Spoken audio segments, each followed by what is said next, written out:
வணக்கம். ரோட்டில் ஒரு நிமிஷம். இன்றைக்கி நம்ம கேட்க போகிற கேள்வி தேர்தல் ஆணையத்திட்ட. தேர்தல் ஆணையம் பண்ணுறது சரியா இல்லை தவறா? இத்தனை கோடி மக்களுடைய உழைப்பை பல லட்சம் ஓட்டுகள் போட்டு இது முதல்வராக தேர்ந்தெடுக்கப்பட்டார்.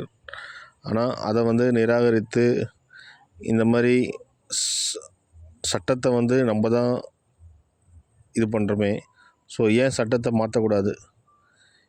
ஏன் இந்த மாதிரி இத்தனை பேரோட இதை மக்களோட நம்பிக்கையை பொய்யாக்கிறதுக்கு தேர்தல் ஆணையம் இவ்வளோ செலவு பண்ணி ஒரு எலெக்ஷன் வச்சு இந்த இதை ரத்து செஞ்சிங்கன்னா இது ரொம்ப வருத்தக்கூடியது. இதோட கான்சிக்வன்ஸை கண்டிப்பாக எல்லோரும் ஃபேஸ் பண்ணி தான் ஆகணும். ஸோ பிடிச்சிருந்தால் லைக் பண்ணுங்கள், உங்களோட கமெண்ட்டை பதிவிடுங்க.